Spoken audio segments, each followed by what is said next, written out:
మీకు నేను స్క్రీన్ రికార్డింగ్‌లో చూపించడానికి ట్రై చేస్తా. ఇంకా గూగుల్‌లో యాక్చువల్‌గా ఈ గూగుల్‌లో జాబ్స్ ఎలా ఇవన్నీ గూడా మీకు ఒక ఐడియా ఉంటది. గూగుల్‌లో ఎలా జాబ్ సెర్చ్ చేసుకోవాలనేది అండ్ ఏంటంటే గూగుల్‌లో నేను చెప్పింది లాస్ట్ టైం ఎవ్వరికి అర్థం కాలేదన్నమాట.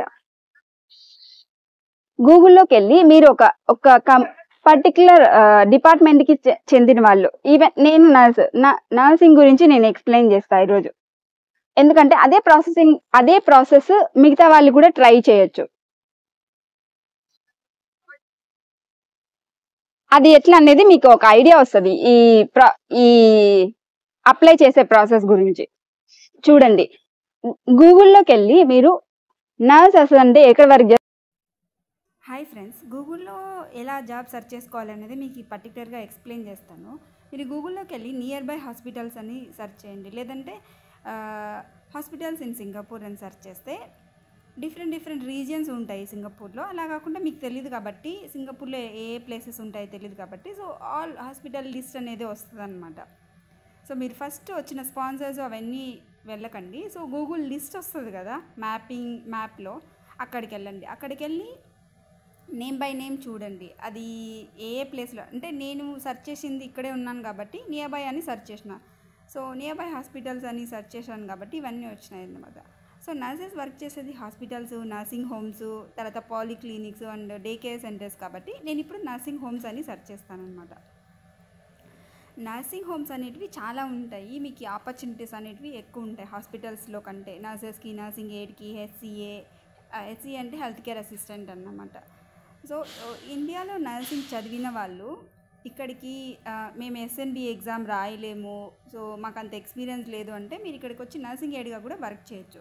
సో శాలరీ రేంజెస్ అనేటివి 1100 నుంచి, ఇంతకుముందు 600, 700 ఉండేవి. ఇప్పుడు గవర్నమెంట్ అనేది ఇంక్రీజ్ చేసింది అనమాట. 1100 నుంచి 1600, 2000 ఎర్న్ చేసే వాళ్ళు కూడా ఉంటారనమాట. సో ఇక్కడ నర్సింగ్ హోమ్స్ సెర్చ్ చేస్తే ఎన్టీయూసీ అని అది ఒక నర్సింగ్ హోము. వీళ్ళకి చాలా అంటే డిఫరెన్స్. ఎందుకు దీన్ని నేను సెలెక్ట్ చేసుకున్నానంటే, వీళ్ళకి డే కేర్ సెంటర్స్ ఉన్నాయి, నర్సింగ్ హోమ్స్ ఉన్నాయి, తర్వాత హోమ్ కేర్ ఉంది, ఇంకా తర్వాత చాలా ఉన్నాయి కాబట్టి మీకు ఒక ఐడియా వస్తుందని మీకు ఎక్స్ప్లెయిన్ చేస్తున్నాను అనమాట.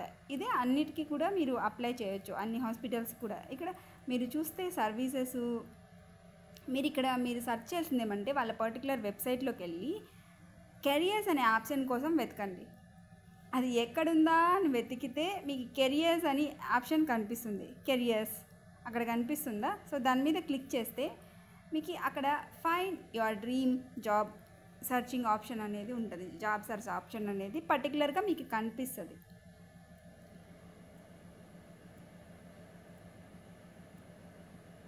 కనిపిస్తుందా మీకు కెరియర్స్ ఆప్షన్ని క్లిక్ చేసినప్పుడు? సో జాబ్ సర్చ్ ఆప్షన్ వచ్చిన తర్వాత మీరు దాని మీద క్లిక్ చేసి ఓపెన్ చేసి వన్ బై వన్ అక్కడ ఏ ఆపర్చునిటీస్ ఉన్నాయని చదవండి. ఇది కొంచెం టైం టేకింగ్ ప్రాసెస్ అనమాట. కొంచెం టైం తీసుకుంటుంది, కొంచెం కాదు చాలా టైం తీసుకుంటుంది. అయినా కూడా మీరు ఒక ఏజెంట్కి డబ్బులు ఇవ్వాలంటే చాలా డబ్బులు పెట్టాలి కదా.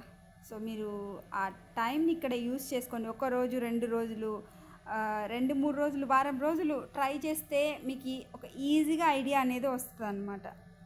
సో నాన్ క్లినికల్ అన్నీ ఉంటాయి అనమాట. నాన్ క్లినికల్ అంటే హెచ్ఆర్, ఇంకా తర్వాత ఎవరైతే క్లినికల్ సైడ్ వర్క్ చేయకుండా ఉంటారో వాళ్ళకి ఆ జాబ్స్ అనమాట. సో మనం అంతా నర్సెస్ కాబట్టి నర్సెస్కి క్లినికల్ సైడ్ అనేది అప్లై చేయాలన్నమాట. మనం క్లినికల్ సైడ్ అప్లై చేస్తే అక్కడ చూడండి department wise job function, employment and difference ఉన్నాయి కదా. ఇక్కడ చూడండి corporate, dental care, home care, human resources అంటే హెచ్ఆర్ జాబ్స్ ఉంటే కూడా మీరు అప్లై చేసుకోవచ్చు. వాళ్ళు రిక్రూట్మెంట్ ఇన్ కేస్ వేకెన్సీ ఉంటే. Most of the time HRs అనేవాళ్ళు లోకల్గాను ఉంటారు. నేను కొంతమందిని చూసినాను అనమాట, వేరే వాళ్ళు కూడా ఉన్నారు. ఆల్మోస్ట్ సింగపూర్ పిఆర్ వాళ్ళకే కంఫర్ట్ ఉంటుంది కాబట్టి హెచ్ఆర్ టైమింగ్స్ అనేవి మార్నింగ్ నుంచి ఈవినింగ్ వరకే ఉంటుంది కాబట్టి ఆల్మోస్ట్ వాళ్ళే అప్లై చేస్తారు. కొంతమంది ఉన్నారు, వాళ్ళని కూడా నేను చూసిన అనమాట. సో డిపార్ట్మెంట్ వెళ్తే ఇక్కడ మీకు అప్లై చేసుకోవాల్సింది ఏది? Nursing department. ఇక్కడ చూడండి క్లినికల్, అడ్మిన్, తర్వాత అకార్డింగ్ టు ఈవెన్ క్లినికల్ సైడ్లో కూడా అడ్మిన్స్ ఉంటారు, మేనేజర్స్ ఉంటారు. వాళ్ళు క్లినికల్ సైడ్ అంటే ఇన్సైడ్ వర్క్ చేయకపోయినా కూడా దానికి సంబంధించిన వాళ్ళే అనమాట. కేర్ అసోసియేట్ వీళ్ళంతా నర్సింగ్కి సంబంధించిన వాళ్ళు కాబట్టి ఇక్కడ ఉన్నాయన్నమాట. మీరు ఇందులో సెర్చ్ చేసుకోవాల్సింది నర్సింగ్. అక్కడ పైన వెళ్ళి సెర్చ్ చేసినా మీకు అర్థమవుతుంది. సో లిస్ట్ అనేది వస్తుంది. Care assistant, home care, part time అనమాట. పార్ట్ టైం జాబ్స్ కూడా ఉంటాయి నర్సెస్కి, అంటే ఫుల్ టైం. ఇన్ కేస్ మీరు వర్క్ చేస్తున్నారు వీక్లో 2 టైమ్ 3 డేస్ 8 అవర్స్ డ్యూటీ అయితే 2 డేస్ హాలిడే, 8 అవర్స్ డ్యూటీ అయితే 1 డే, వీక్లీ 1 డే హాలిడే ఉంటుంది. ఐ మీన్ వీక్ ఆఫ్ ఉంటుంది. 12 అవర్స్ డ్యూటీ అయితే 44 అవర్స్ అనేది కంపల్సరీగా వర్క్ చేయాలి. 44 ఆర్ 48 ఇట్స్ డిపెండ్, అంటే అది మంత్కి క్యాలిక్యులేట్ చేస్తారు వాళ్ళు అనమాట. వీక్లీ యాక్చువల్గా 44 నుంచి 48 ఉంటుంది అనమాట. అంటే మీరు బ్రేక్ టైమ్స్ అన్నీ రిమూవ్ చేసేస్తారనమాట. సో మనం ఇక్కడ నర్స్ అని జాబ్ సెర్చ్ చేస్తే ఇక్కడ మీరు ఇంకా ఆప్షన్స్ ఇవ్వాలనుకుంటే పర్టికులర్గా అవన్నీ ఇవ్వచ్చు అనమాట. So department, job function, employment, ఇది కొంచెం టైం తీసుకుంటుంది. అదే నేను చెప్పేది, టైం తీసుకుంటుంది అని. నర్సింగ్ ఎయిడ్ అదే నేను చెప్పాను కదా, నర్సెస్ ఎవరికైనా ఎస్ఎన్బి ఎగ్జామ్ రాయడం ఇష్టం లేదు ఇక్కడికి వచ్చి, అంటే ఇష్టం లేదని కదా, అంత ఎక్స్పీరియన్స్ లేదు. 5 years ఎక్స్పీరియన్స్ ఉండాలి నర్సింగ్ ఎస్ఎన్బి ఎగ్జామ్ రాయడానికి రిజిస్టర్డ్ నర్స్గా. సో అంత ఎక్స్పీరియన్స్ లేదు, డబ్బులు సంపాదించుకోవాలి అంటే వేరే కంట్రీస్లో ఎక్స్పీరియన్స్ కావాలి అనుకునే వాళ్ళు ఇక్కడికి వచ్చి ఇలాంటి జాబ్స్కి అప్లై చేయొచ్చు అనమాట. సో ఇది నర్సింగ్ జాబ్కి. అంటే నర్సింగ్ జాబ్స్కి ఏమేమి మీకు క్వాలిఫికేషన్ ఏముండాలి, తర్వాత మీ జాబ్ ఫంక్షన్ ఏంటి అనేది పర్టికులర్గా వాళ్ళు మెన్షన్ చేస్తారు. మీరు దానికి ఎలిజిబుల్ అయితే ఇక్కడ చూడండి, వీళ్ళకి preferably registered nurse with 2 to 3 years nursing home geriatric ward. అంటే మీకు 5 years ఎక్స్పీరియన్స్ ఉండి ఎస్ఎన్బి ఎగ్జామ్ కంప్లీట్ చేసిన తర్వాత, పాస్ అయిన తర్వాత మళ్ళీ కూడా 2 నుంచి 3 సంవత్సరాలు సింగపూర్లో ఎక్స్పీరియన్స్ ఉన్న వాళ్ళకి, లేదంటే అంటే సింగపూర్లోనే రిజిస్టర్డ్ నర్స్ అయిన తర్వాత అని కాదు, ఈవెన్ హోమ్ కంట్రీస్లో కూడా జీరియాట్రిక్ అంటే ఓల్డ్ ఏజ్ పీపుల్ని వర్క్ చేసి మనకి ఇండియాలో ఏంటంటే అందరికీ అన్ని డిపార్ట్మెంట్స్ టచ్ ఉంటుంది కదా, ఆల్మోస్ట్ ఉంటుంది. జనరల్ వార్డ్స్లో వర్క్ చేస్తాం కాబట్టి జీరియాట్రిక్, అడల్ట్, పీడియాట్రిక్ అనే డిఫరెన్స్ ఏంది లేకుండా అన్ని డిపార్ట్మెంట్ వర్క్ చేస్తాం కాబట్టి మనకి అంత డిఫరెన్స్ ఉండదు. కానీ సింగపూర్లో నర్సింగ్ హోమ్స్లో ఆల్మోస్ట్ ఎవరు ఉంటారంటే అంటే మెంటలీ రిటార్డ్, అంటే సైకియాట్రిక్, డెమెన్షియా లాంటి కేసెసే ఉంటాయి. కాబట్టి ఎవరికైతే సైకియాట్రిక్ ఎక్స్పీరియన్స్ ఉంటుందో వాళ్ళకి చాలా బాగా ఇమీడియట్గా, అంటే ఫాస్ట్గా వర్క్ ఎన్విరాన్మెంట్ అనేది అడ్జస్ట్ అవ్వగలుగుతారు. సో ప్రతి ఒక్క పాయింట్ని మీరు చదవండి ఫస్ట్. ఫిజియోథెరపిస్టు ప్రతి ఒక్కరికి కూడా ఉంటాయి. ఇంకా అప్లై చేయడానికి యాక్చువల్గా ఇక్కడ లాగిన్ అవ్వాలి. అంటే మన ఈమెయిల్ ఐడితో లాగిన్ అవ్వాలి. తర్వాత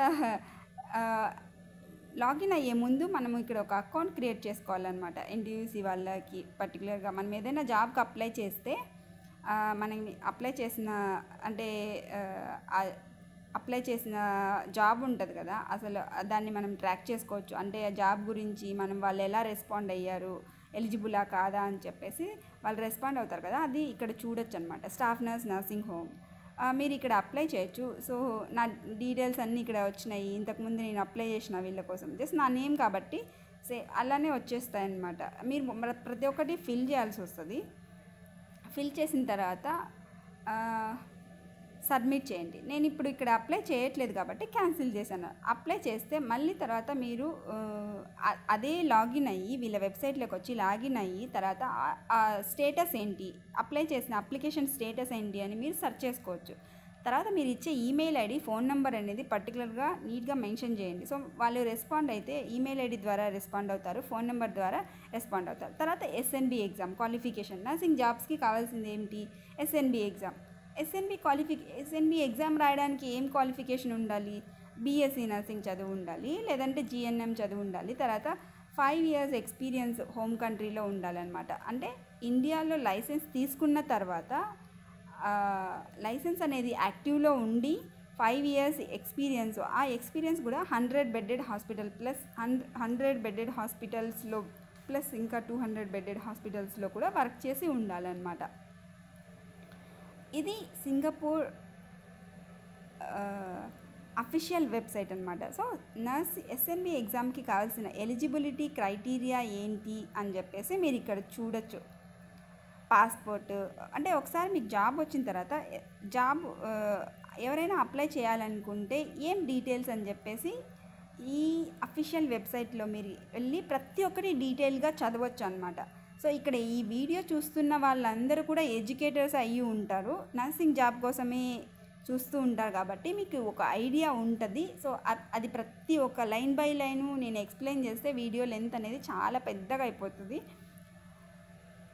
అందుకే ఏది అవసరమో అది మాత్రమే నేను ఎక్స్ప్లెయిన్ చేస్తాను అనమాట. Nursing midwife registration in the country where you are trained as well as current practicing license nurse midwife, relevant clinical nursing practice in home country with in the past 5 years. ఇది particular అనమాట.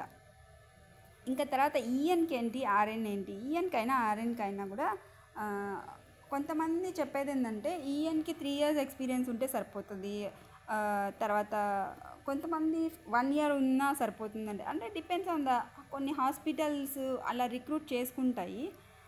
దాని గురించి అంటే మనకి ఇది official website, official information కాబట్టి so ఇది మాత్రమే నేను చెప్పగలను. అవన్నీ కూడా నాకు తెలిసినా కూడా నేను చెప్పను, ఎందుకంటే ఇక్కడ కొన్ని రాంగ్ ఇన్ఫర్మేషన్స్ ఇవ్వకూడదు కాబట్టి.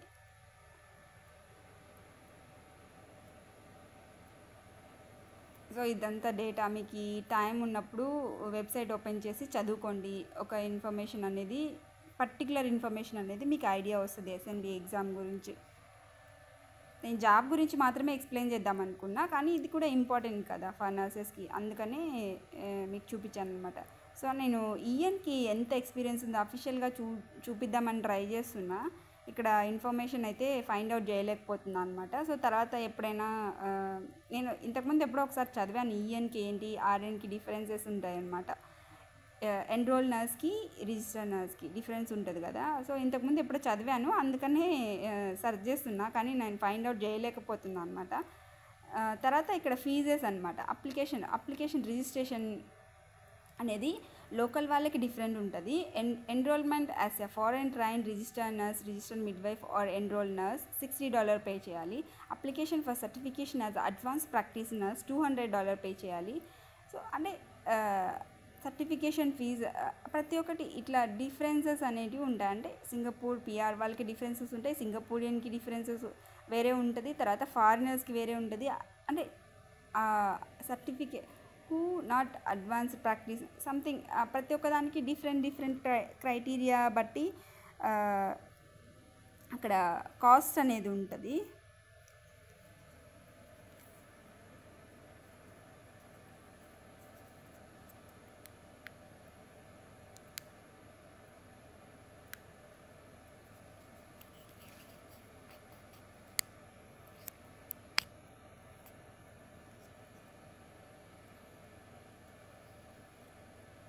ఇంకా తర్వాత మీకు ఏమైనా అడిషనల్ క్వాలిఫికేషన్స్ ఉన్నా కూడా ఇవన్నీ కూడా మీరు అప్లై చేయొచ్చు. అడిషనల్ క్వాలిఫికేషన్స్ ఏమన్నా ఉన్నా కూడా మీరు అంటే దాన్ని యాడ్ చేసుకోవాలని అనుకుంటే ఎస్ఎన్బి ఎగ్జామ్కి యాడ్ చేసుకోవచ్చు. ఆ వెబ్సైట్ అనేది వాళ్ళు ఇచ్చినారనమాట, సింగపూర్ అఫీషియల్ వెబ్సైట్ అనేటివి వాళ్ళు ఇక్కడ ప్రతి ఒక్కటి పర్టికులర్ ఇన్ఫర్మేషన్. ఇంకా తర్వాత మీరు ఇక్కడ సింక్ పాస్ ద్వారా, నేను చెప్పాను కదా లాస్ట్ వీడియోలో, సింక్ పాస్ ద్వారా మీరు లాగిన్ అవ్వచ్చు. లాగిన్ అయితే అది మీకు చాలా హెల్ప్ అవుతుంది అన్నమాట. Apply jobs in Singapore for foreigners. చూడండి ఇక్కడ ఈ దీంట్లో కూడా మీకు దొరుకుతాయి. ఇది అఫీషియల్ వెబ్సైట్ అనమాట. సో అఫీషియల్ వెబ్సైట్లో మీరు ఫారినర్స్ అప్లై చేయడానికి ఉండదు. లాస్ట్ టైం నేను ట్రై చేసిన ఈ వెబ్సైట్లో, వీళ్ళు చెప్తారు కానీ ఇక్కడ వెళ్ళి అప్లై చేయడానికి ఉండదు. ఎందుకంటే మనం సింక్ పాస్తో లాగిన్ అవ్వాలి. ప్రతి ఒక్కటి కూడా ఓన్లీ సింగపూరియన్స్ అని అంటారు అనమాట. సో ఈ అఫీషియల్ వెబ్సైట్లోకి వెళ్ళి మనము వాళ్ళు ఇచ్చారు కదా ఈ అక్కడికి వెళ్ళి అప్లై చేస్తే, అఫీషియల్ వెబ్సైట్లోకి వెళ్ళి అప్లై చేస్తే అది ఫేక్ అయ్యి ఉండదు. సో స్కామ్ అలర్ట్స్ ఇవన్నీ ఏముండదు. సో ఇంతకుముందు నేను ఇక్కడ చూశాను జాబ్స్ ఎలా సెర్చ్ యాక్చువల్గా నేను డైరెక్ట్గా వెళ్ళాను కాబట్టి కొన్ని జాబ్స్ అనేటివి ఇక్కడ కనిపించట్లేదు. నార్మల్గా ఇక్కడ మీరు ఏదైనా ఇండీడ్ కానీ అట్లా ఓపెన్ చేసినప్పుడు కొన్ని జాబ్స్కి డైరెక్ట్గా లింక్ అనేది ఇక్కడికి ట్రాన్స్ఫర్ అవుతుంది అనమాట. డైరెక్ట్ లింక్ ట్రాన్స్ఫర్ అవ్వడం వల్ల మీకు ఈ జాబ్ క్రైటీరియా అనేది క్లియర్గా కనిపిస్తుంది. మీరు ఆ అఫీషియల్ వెబ్సైట్లో ఇక్కడ చూడండి, click here for the options. I'm looking for the change my career అనే ఒక ఆప్షన్ ఉంటుంది. అక్కడ క్లిక్ చేస్తే I'm looking for change my career, I'm looking for the my first job, I'm planning for career before recruitment, something అలా options వస్తాయి. మీరు అక్కడ మీరు చూస్ చేసుకోవాల్సింది ఏంటంటే కెరియర్స్ అండ్ జాబ్ సర్చింగ్ ఇట్లా ఆప్షన్స్ ఉంటాయి కదా. అందులో జాబ్ సర్చింగ్ అనే ఆప్షన్ని సెర్చ్ చేసుకోవాలన్నమాట. Job searching, career coaching, career development. Career development అంటే మీరు ఎడ్యుకేషన్ పర్పస్గా ఏదైనా ఎడ్యుకేషన్ చదవాలి అనుకుంటే అక్కడ అది ఉంటుందన్నమాట. ఇప్పుడు మనం జాబ్ సెర్చ్ చేస్తున్నాం కాబట్టి ఇక్కడ చూడండి, జాబ్ లిస్ట్ అనేది వస్తుంది. మరి ఈవెన్ మీరు హెచ్ఆర్గా అప్లై చేయాలనుకుంటే హెచ్ఆర్, మేనేజర్గా కావాలనుకుంటే మేనేజరు, తర్వాత నర్స్గా కావాలంటే నర్సు, ఇట్లా ఆప్షన్స్ వస్తాయి. ఆప్షన్స్ వచ్చినప్పుడు మీరు ఈ వెబ్సైట్లో అప్లై చేయలేరు. ఎందుకు అప్లై చేయలేరు అంటే ఓన్లీ ఈ వెబ్సైట్ కొంతమందికి అఫీషియల్, అంటే నేను ట్రై చేసిన అన్ని జాబ్స్ అప్లై చేయలేరు అని నాకు తెలీదు. సో ఇది సింగపూర్ నర్సింగ్ అఫీషియల్ వెబ్సైట్ కాబట్టి ఆల్మోస్ట్ సింగపూరియన్స్ కానీ పిఆర్ ఉన్న వాళ్ళు కానీ అప్లై చేయడానికి ఛాన్స్ ఉంటుంది అన్నమాట. సో మీరు ట్రై చేయండి. నేను ఇచ్చే సజెషన్ ఏంటంటే ఇక్కడ ఏ కంపెనీ నర్సింగ్ జాబ్స్ని పోస్ట్ చేసింది, అది ఎంతవరకు లాస్ట్ డేట్ ఎంతవరకు ఉందనేది సెర్చ్ చేసుకొని అదే కంపెనీని గూగుల్లోకి వెళ్ళి ఓపెన్ చేయండి. అంటే హాస్పిటల్ ఉంటుంది కదా, ఆ హాస్పిటల్ నేమ్ సేమ్ ఉంటుంది. అక్కడికి వెళ్ళి మీరు ఇండీడ్లో కానీ నాకూరి ఇంకా తర్వాత సేమ్ జాబ్స్ని డిఫరెంట్ వెబ్సైట్లలో పోస్ట్ చేస్తారు. వాళ్ళకి స్టాఫ్ కావాలంటే ఆల్మోస్ట్ అన్ని వెబ్సైట్లలో సేమ్ ఉంటుంది. కానీ ఇది అఫీషియల్ వెబ్సైట్ కాబట్టి మీకు ఒక అంటే ఇది ఫేక్ కాదు అని ఒక నమ్మకం అయితే వస్తుంది అనమాట. అక్కడికి వెళ్ళి ఓపెన్ చేసి చూస్తే మీరు ఆ వెబ్సైట్లోకి వెళ్ళి ఓపెన్ చేసి అక్కడ వాళ్ళ అంటే గవర్నమెంట్ హాస్పిటల్ వాళ్ళ అఫీషియల్ వెబ్సైట్లోకి వెళ్ళి అప్లై చేయండి. అక్కడ ఉంటుంది కదా, ఈవెన్ సేమ్ కంపెనీస్లో ఉంటుంది కాబట్టి. సో ఇక్కడ చూడండి, ఈ నర్సింగ్ జాబ్స్కి కానీ ఎంత పేమెంట్ ఉంటుంది అని చెప్పేసి, శాలరీ ఎంత ఉంటుంది, ఏ టైంలో శాలరీ వస్తుంది, ఎంత స్కిల్స్ ఏముండాలి స్టాఫ్ నర్స్కి, అక్కడ ఒక హాస్పిటల్ నేమ్ వచ్చింది కదా, ఆ క్లినిక్ నేమ్ కానీ నర్సింగ్ హోమ్ నేమ్ కానీ అక్కడికి వెళ్ళి మీరు సెర్చ్ చేయండి. ఇది ఇండీడ్ అనమాట. సో మీకు ఎలా వర్కౌట్ అవుతుంది అనేది నేను ఎక్స్ప్లెయిన్ చేస్తున్నాను అనమాట. అక్కడ ఉన్న సేమ్ హాస్పిటల్ని ఇండీడ్లో కానీ లేదంటే డైరెక్ట్గా వాళ్ళ అఫీషియల్ వెబ్సైట్లోకి వెళ్ళి మీరు అప్లై చేయొచ్చు. మీరు ప్రతి ఒక్క సింగపూర్లో చాలా హాస్పిటల్స్ ఉన్నాయి, మేము అలా సెర్చ్ చేసుకోలేము అంటే ఈ ఆప్షన్ అనేది మీకు యూజ్ అవుతుంది అనమాట.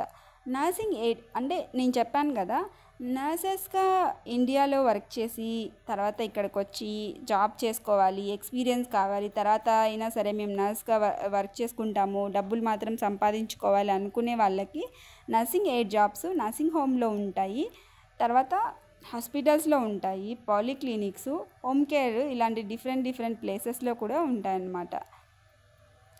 దానికి కావాల్సిన క్వాలిఫికేషన్ ఏంటంటే నర్సింగ్ ఎయిడ్గా వర్క్ చేయాలంటే, అంటే నర్సింగ్ ఎయిడ్ అంటే ఏం లేదండి, నర్సింగ్ అసిస్టెంట్ అనమాట. ఈ నర్సింగ్ హోమ్స్లో ఆల్మోస్ట్ వర్క్ అంతా కూడా పేషెంట్ సైడ్ వర్క్ అంతా కూడా నర్సింగ్ ఎయిడ్ వాళ్ళే చేస్తారు. నర్సెస్ అనేవాళ్ళు వీళ్ళకి అంటే వీళ్ళకి గైడ్లైన్స్ ఇస్తూ ఉంటారనమాట. నర్స్గా వస్తే గైడ్లైన్స్ ఇస్తారు, వాళ్ళు కూడా వర్క్ చేస్తారు ఇక్కడ. అంటే నర్సెస్ మనం కూడా వెళ్ళి వర్క్ చేయాలన్నమాట. ఇదే అక్కడ జరిగేది. సో ఇక్కడ ప్రతి ఒక్క చూస్తే నర్సింగ్ ఎయిడ్ జాబ్స్ చూస్తే చాలా ఉంటాయి. హెచ్సిఏగా కూడా వస్తారు, తర్వాత నర్సింగ్ అసిస్టెంట్ మన ఇండియాలో అయితే నర్సింగ్ అసిస్టెంట్ అంటారనమాట. సో నేను ఇచ్చే సజెషన్ ఏంటంటే మీరు డైరెక్ట్గా ఎంత ఎక్స్పీరియన్స్ ఉన్నా కూడా డైరెక్ట్గా వెళ్ళి నర్స్గా జాబ్ చేయడానికి అక్కడ ఎన్విరాన్మెంట్కి అడ్జస్ట్ అవ్వడానికి చాలా టైం పడుతుంది. సో ఇమీడియట్గా జాబ్ అంటే ఎక్స్పీరియన్స్ ఇమీడియట్గా ఎడ్యుకేషన్ అయిపోయిన తర్వాత ఎవరికైనా ఫారెన్ వెళ్ళాలి అనుకుంటే ఇలా వెళ్ళి తర్వాత ఎక్స్పీరియన్స్ తెచ్చుకొని అక్కడ మీరు వాళ్ళు ప్రమోట్ చేస్తారు. మంచిగా పర్ఫార్మెన్స్ బాగుంటే నర్స్గా ప్రమోట్ చేస్తారు. ఒక 5 years ఇండియాలో 5 years ఎక్స్పీరియన్స్ ఉండి ఎస్ఎన్బి ఎగ్జామ్ రాయడం కంటే కూడా అదర్ కంట్రీలోకి వెళ్ళి ఏ కంట్రీలో సెటిల్ అవ్వాలనుకుంటున్నారో, ఏ కంట్రీలో అయితే మీరు చాలా రోజులు జాబ్ చేయాలనుకున్నారో అక్కడికి వెళ్ళి అసిస్టెంట్ నర్స్గా వర్క్ చేసి తర్వాత వాళ్ళ ఎగ్జామ్ని రాస్తే మీకు ఎక్కువ బెనిఫిట్ ఉంటుంది, ఈజీగా అడ్జస్ట్ అయిపోవచ్చు అనేది నా ఒపీనియన్ అనమాట. అది అందరికీ కుదరదు. ఎస్ఎన్బి ఎగ్జామ్కి ఎన్రోల్ నర్స్ ఏం క్వాలిఫికేషన్ అని నేను అప్పటి నుంచి సెర్చ్ చేస్తున్నా. సో అది నాకు ఫైండ్ అవుట్ అవ్వడం అవ్వలేదన్నమాట. ఈ టైప్లో ట్రై చేయండి. నేను చెప్పిన ట్రిక్స్ని ఫాలో అయితే మీకు అంటే 90% జాబ్స్ వచ్చే ఛాన్స్ ఉంటుంది. 1 మంత్ టైం పడుతుంది వాళ్ళు చూసి మీకు రెస్పాండ్ అవ్వడానికి 1 మంత్ టైం పడుతుంది. ఇంకా ఎవరైనా తెలిసిన వాళ్ళు ఉంటే ఇంకా ఈజీగా రిక్రూట్ చేసుకోవచ్చు అనమాట. ఎందుకంటే ఆల్రెడీ ఆ హాస్పిటల్లో కానీ నర్సింగ్ హోమ్లో కానీ వర్క్ చేస్తున్న వాళ్ళు క్లియర్ ఇన్ఫర్మేషన్ వాళ్ళ ఫ్రెండ్స్కి ఇస్తారు కాబట్టి ఆ ప్రాసెసింగ్ అనేది ఈజీగా ఉంటుంది. అందుకే రెఫరెన్సెస్ స్టాఫ్ నుంచి తీసుకుంటారు ఎప్పుడు.